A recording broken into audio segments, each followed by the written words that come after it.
What's up, YouTube? What's up, Cowboy Nation? This is Anthony Fallon, Tone Setter Sports Channel. Let's go. We're gonna talk about week 3 preseason game, Cowboys versus the Texans. Good showing, guys. We still got a lot to improve upon going into the regular season. We're down 3 weeks, one more week to go, and we're going to see some of these fringe players that are trying to make teams put on the audition for other teams, and we hopefully that we'll see some guys stand out that we might reconsider. Practice squad, we can hold. I mean, even though you're not going to be able to hold them throughout the year, but hopefully we can hold some of those guys and let them, and groom them. And we'll see a better showing for next season. So that's gonna be the main thing going into week 4. But let's talk about this game and what we saw. And it's really hard to gauge. Let's just do the overall team aspect. Let's do all 3 levels. That's what I'm gonna start off with first. Offense. Offense was good, but it looked like it could be a lot more crisp as far as execution, because that first drive, it was very slow. It was kind of sloppy a little bit, some missed passes and everything like that. But for the most part, Gallup looked good. Prescott he looked like he was warming up. You know what I'm saying? Pollard looked good. La'el Collins, man. La'el Collins is the weak link on that offensive line. I'm going to say that. La'el Collins is. I think because I think even with Zach Martin being in, La'el Collins was still, give up his position to a dominant DN. And I mean, and you can't fault him a little bit because he's going up against J.J. Watt, so it's going to be a 50-50 battle sometimes. But at least it wasn't like a sack given up. It was just the Watts stopped the run or made Tony Pollard change directions. One of those, Alfred Morris looked good. Weber looked okay. Chung looked good, and they making a very hard case. I mean, we can keep all of them, but the thing is, we're not going to keep all of them because it's one more player that we haven't even really seen yet, and I think it might be strategy wise is because they have had him for the past 3 years and they know what they have in this guy, and that is Darius Jackson. And I kind of don't even want to talk about it because you never know who might watch this video and it could be an opposition's. It could be anybody from a different team or something like that. They could be holding him back, just to get him ready for the season as well, because he might be the primary back, you know what I'm saying, to start the season. And it just kind of let, Tony Pollard get all the shine throughout the preseason, but to also give him the game experience and the reps, live action, so he'll know what it's like, especially in this game right here in particular, where you're primarily going to play your starting line for the first half. Your number one offense and defense for the first half of the game, going into the third possibly. So, but just to give him, that live rep, so we'll really be able to measure, how will he perform, what I'm saying, going against the number ones. And you know what, he did pretty good, because I'm gonna tell you what, the preseason game, you can't factor much into it, but what I can say is that you see the patience, you see the vision, you know what I'm saying, and he performed even with those two stops that they had, because Watt kind of blew up La'el Collins, you know what I'm saying, on those 2 plays where he didn't really gain anything. So just keep that in mind, that I don't know if Darius Jackson hurt or whatnot, but I don't think so. But they just might be holding him back because he's been in the system for 3 years, as to which these guys have not, because all of them are rookies. I'm talking about Chun, Weber, and Pollard. You know what I'm saying? Alfred Morris had 1 year within the system. You know what I'm saying? And he did okay. So, oh yeah, showing all of that, but all my taco meat and everything, a little gut. But anyway, um, so let's get that straight. Devin Smith continues. Cedric Wilson continues. You know what I'm saying? I'm still waiting on John Vay, and I think we got to keep John Vay. Maybe not on the roster, the 53 man, but definitely we have to keep him on the practice squad. You know what I'm saying? And let him develop some more as far as getting used to playing at the game. I think it's game speed.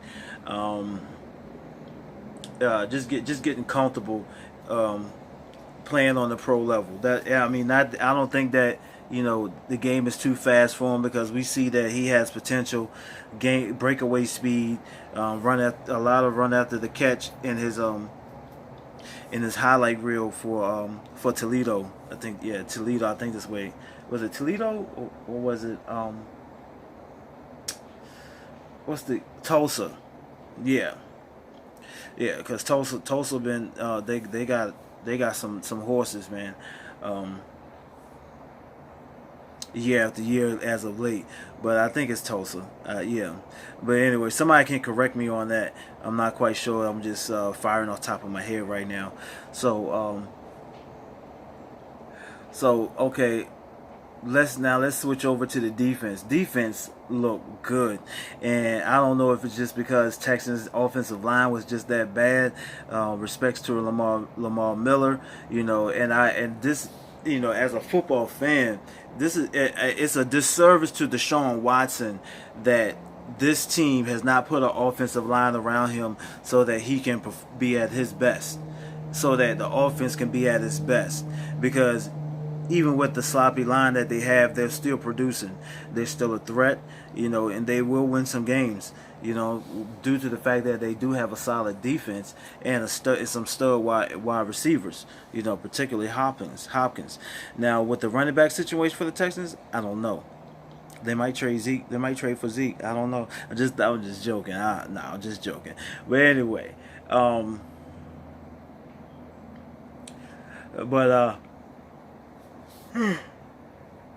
what was the time for that nap? But defensively, the line looked good. Taco Charlton, Malik Collins, Woods, Joe Jackson.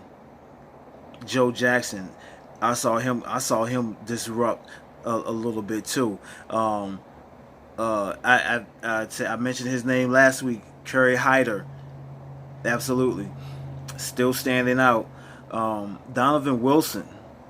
And we really gonna have to decide, you know, between Donovan Wilson, Frazier, Iloka, and Jeff Heath. But Jeff Heath, I think he's still got the starting position. But we definitely gonna have to see where everybody's gonna fit under that. You know what I'm saying? Because the brother had to make it plays in the preseason. So the secondary has looked pretty good. You had Goodwin stepping up. You know what I'm saying? You know, the linebackers were the linebackers. You know, Joe Thomas made a play on special teams and stuff like that. So I gotta give the defense an A for how they came out and played this week 3 preseason game. Special teams gets an A, because, like I just mentioned, I'm segue Joe Thomas. I just segue that with Joe Thomas making plays on special teams. Cedric Wilson with a nice punt return, and gotta keep in mind that Cedric Wilson might not even be the punt returner, to be honest with you. So imagine when they put Tavon Austin back there. So yeah, and Maher finally cleaned up his act. And let's let him continue build upon that momentum, because he's gonna need as many snaps and as many kicks as he need in live games, especially in week 4. So yeah, that I got to say that about the special teams is that that's why this in the wide receiver position is gonna be the most hard to decide. So I think, okay, of course we got Cooper, got Cooper, Cobb, Gallup. Okay, we haven't seen Noah Brown. I heard that they might make it turn him to a tight end, convert him over to a tight end if he can put on that weight. That will be beast right there for real. They should have done that 2 years ago. Should have had him convert over. Then we wouldn't be worried about Rico Gathers and stuff like that. So or Dalton Schultz or possibly Blake Jarwin. Uh, so we got the starting three. Tavon, I think we're going to have to keep him for special teams, punt return, kick return, especially up until we get Zeke back and Pollard can kind of take over those that position if possible. You know what I'm saying, to get him out on the field more, uh, along with him spelling Ezekiel Elliott or also being on the playing field with them both in the backfield, but also in receiving as well. So we didn't see much of that. So everything is not being displayed, and rightfully so. No, we shouldn't, because it's chess, not checkers. You know what I'm saying? So fans can try to say what they want to see. We don't need to see that at all, because like I mentioned in one of my earlier videos, during the off season leading up to OTAs and mini camps. Like I said, the special weapon this year is Kellen Moore, because nobody will know how to game plan against his offense and his scheming. You know what I'm saying? So we got this full season to take advantage of, as far as the offensive scheme go, offensive sets. We already talked about the motion. They're always talking about that, so it's not a surprise. It's just the personnel packages from this point on, along with some new offensive sets and stuff like that. So yeah, and that's going to be the main thing. So let's get back to this wide receivers. So we keep Tavon Austin.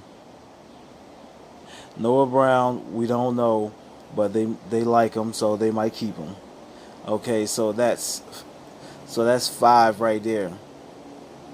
I think we got to keep both Cedric Wilson and Devin Smith, because it's like this. If those two can continue to elevate their level of play, you know what I'm saying, going into the regular season, that first game, let's say if Amari Cooper isn't ready to go, Gallup moves over, Cobb moves over to number two, or to keep him in the slot and let Devin Smith or Cedric Wilson play in the number two position, you know, and let those guys really have it out week 4 to fight for that to fight for that spot, and we just might have to keep them. I say keep them both, because Noah Brown really hasn't shown much other than he's a good blocker. He's a good edge setter when it comes to the running game. You know what I'm saying? So that's why they was talking about converting over to tight end, you know, because of his blocking skills and his physicality as a wide receiver. Boy, he's 6'5", 220 something, 225, something like that. So if he could put on an extra 20 pounds, something like that, yeah, that'll do him good. It'd be nice if he get up to 250.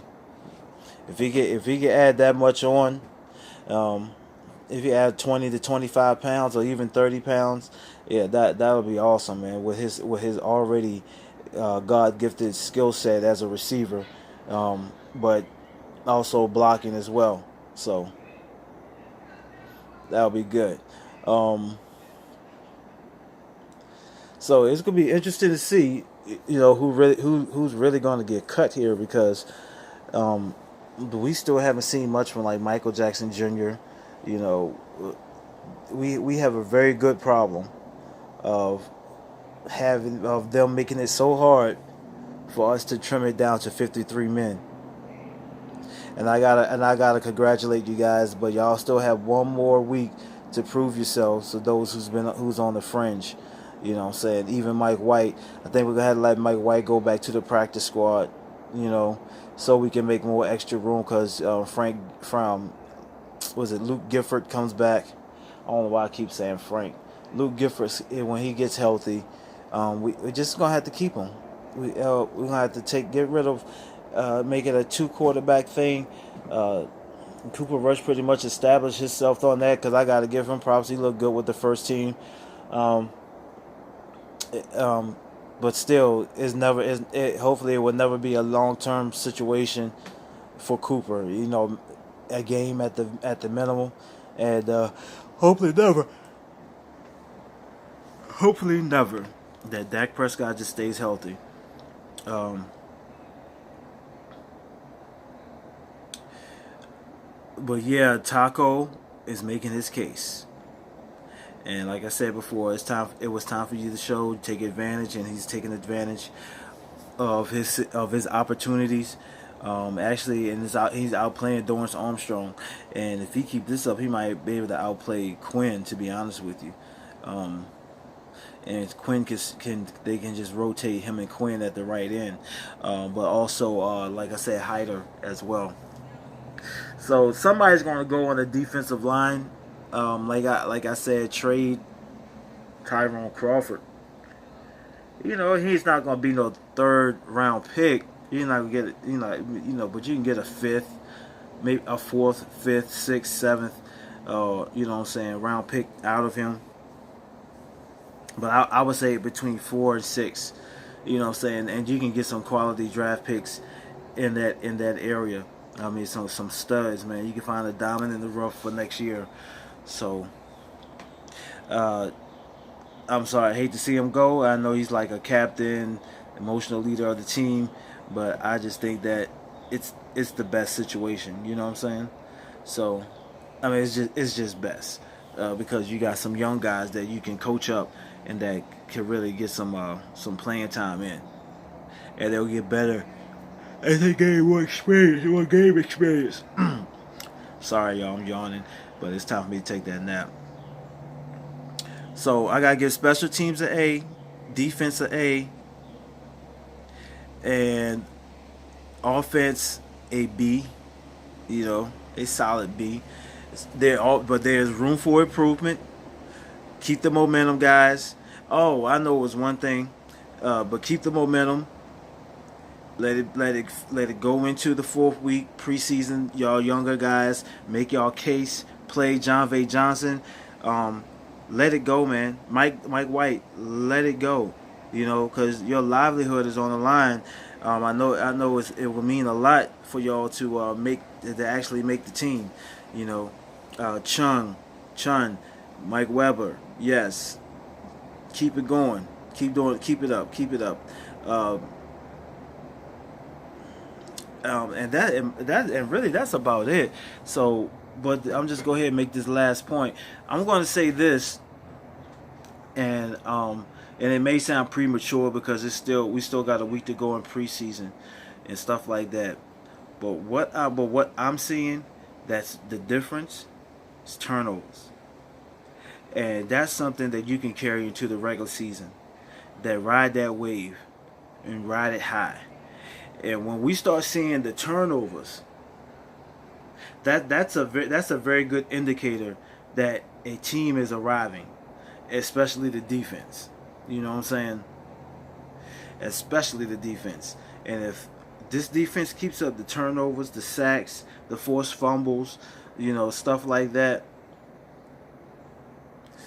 y'all better watch out. Now, the only thing that's still like a weak spot is solid is the strong safety. And we might not need to bolster that up as much as we think we do. We just need some solid play out of Heath. That's it. And that's all that matters. We need some solid plays out of Heath. He just stay consistent. He don't have to be flashy about it, but just don't get caught out of position. Just read your keys. Just read your keys on defense and play within your game, and everything else will be Gucci because we got some studs up the front. It look like we definitely got the wide receiver core in the front and the front end of the secondary solid. You know what I'm saying? and some of these guys got to step up because we don't know if Byron Jones is gonna be ready to play. So Lewis, Brown, Cheeto, get on those number ones, and whoever else they're gonna get to come in. Get ready, prepare yourselves, because we coming in a little injured, and some very with some of our very most prominent players on the team. So, with that being said, y'all, this is Anthony Fallon, Tone Setter Sports Channel. Peace. I'm out.